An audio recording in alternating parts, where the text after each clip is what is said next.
여러분 안녕하십니까, 진성호입니다.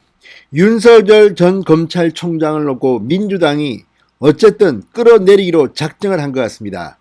자, 국회 법사위원회가 6일날 윤석열 전 총장의 고발 사주 의혹과 관련한 회의를, 긴급 현안 질의를 할 수 있는 회의를 소집했습니다. 자, 국민의힘도 이에 맞서서 이 회의에 출석하기로 했습니다. 상당히 뜨거운 혈전이 벌어질 것으로 보입니다. 자, 특정 대통령 후보를 겨냥해서, 그것도 야당의 후보를 겨냥해서 이렇게 국회가 상임위원회를 따로 소집해서 긴급 현안 질의를 한다는 것도 상당히 이례적인 겁니다. 그런데 반대로 생각하면 윤석열 전 총장 측이 이 기회를 잘 활용한다면 어쩌면 윤석열한테는 상당히 유리한 국면으로도 흐를 수 있습니다. 자, 윤석열 전 총장도 불렀습니다. 그러나 윤석열은 나가지 않을 것으로 보입니다. 진성호의 직설 시작합니다. 방송에 앞서 아직 진성호 방송의 구독자가 아니신 분들은 붉은색 구독 버튼 눌러주십시오. 더 좋은 방송으로 보답하겠습니다. 아무튼 이번 대통령 선거는 윤석열로 시작해서 윤석열로 끝납니다. 자, 지금 내일이면 민주당의 충청권 투표 결과가 발표됩니다. 그리고 국민의힘도 이제 본격적으로 대선 버스가 출발합니다. 그런데 윤석열을 괴롭히려는 건지, 아무튼 지금 송영길 민주당 대표 오늘 최고위원회의에서 이 법사위원회 소집을 지시했고, 이에 따라서 압도적으로 다수인 민주당이 법사위를 소집했습니다. 6일입니다. 상당히 큰 전투가 벌어질 것으로 보입니다. 자, 과연 윤석열은 이 법사위를 어떻게 방어할 수 있을까? 아니면 이용할 수 있을까?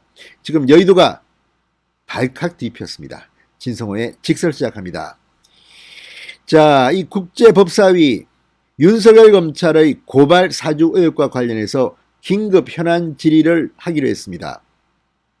더불어민주당 법사위원들은 윤석열 전 총장을 비롯한 모든 의혹의 당사자들을 6일 출석시켜 긴급 현안 질의를 통해 사실관계를 밝히겠다며 법사위 소집을 확정했습니다.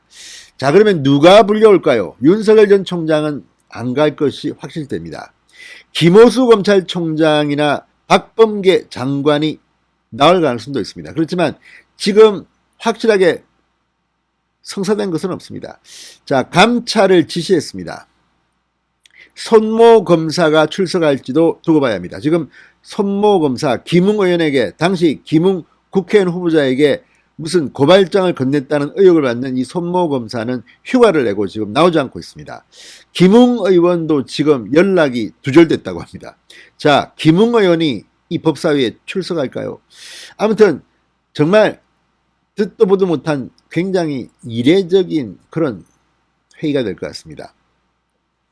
자, 아무튼 이걸 보면 긴급 현안 질의에서 과연 누구를 불러서 무슨 이야기를 할 건지, 윤석열이 없는 상태에서 자기들 마음대로 윤석열을 공격할 것으로 예상됩니다. 또 뭐 박범계 장관이나 김호수 총장, 김호수 검찰총장은 그렇게 호락호락 말할 것 같지는 않습니다. 자, 분명한 물증 없이 국회에서 말할 수는 없을 겁니다. 자, 윤석열 전 총장은 어떻든 본인이 이 사실을 몰랐다는 겁니다. 증거를 대라. 자, 이것이 어떤 영향을 미칠지는 어쩌면 홍준표, 유승민 후보한테는 악재가 될 수도 있습니다. 왜냐하면 이 긴급 현안 질의에 나올 국민의힘 법사위원들은 윤석열을 철통 방어해야 합니다. 그렇다면 국민의힘, 또 이것은 윤석열의 문제만도 아닙니다. 국민의힘이 지난 총선 당시에 이런 일이 있었다는 것은 당의 입장에서는 이게 만약에 사실이라면 국민의힘이 어떡합니까? 자, 따라서 철저하게 방어할 것으로 보입니다. 그러면 시키지 않아도 윤석열 계파처럼 행동하지 않을 수 없게 되는 겁니다. 또 하나, 빅데이터라는 게 있습니다. 지금 홍준표 의원이 치고 올라오는 것 중 하나는 그동안 홍준표와 관련된 뉴스들이 쏟아지면서 이낙연보다 뉴스 검색량이 뭐 비슷하거나 더 많아졌다는 그런 이야기들이 있습니다. 자, 그래서 빅데이터는 홍준표가 올라올 것을 알았다는 겁니다. 그런데 만약에 국회 법사위원회에서 윤석열 법사위를 긴급 현안 질의를 한다면 윤석열 온통 윤석열로 뉴스가 도배됩니다. 좋은 의미든 나쁜 의미든. 그렇다면 윤석열한테는 그리 나쁘지도 않습니다. 원래 선거란 게 그렇습니다. 당시 이명박 후보, 박근혜 후보 선거 때마다 계속해서 굉장히 많은 의혹들이 나오고 뭐 했는데 결국 대통령 당선됐습니다. 왜 그렇겠습니까? 뉴스 검색량, 의제를 주도하는 후보가 먹는 겁니다. 그만큼 윤석열이 민주당에게는 공포의 대상일 수도 있다는 겁니다. 지금 뭐 이낙연, 정세균, 이재명 뭐 등등 후보 사퇴라는 이야기를 마구마구 하고 있습니다. 국민의힘 내부의 경쟁자들도 후보 사퇴라는 말을 하는 사람들이 있습니다. 자, 이렇기 때문에 윤석열한테는 어쩌면 가만히 앉아서 그래 많이 싸우세요. 국민의힘 많이 잘해주세요. 어쨌든 이런 것들을 보면 이 법사위원회가 반드시 윤석열에게 불리할 것 같지는 않습니다. 또 하나 여기서 무슨 내용이 나온다 하더라도 윤석열 당시 검찰총장이 손모 검사한테 이것을 지시할 리가 만무합니다.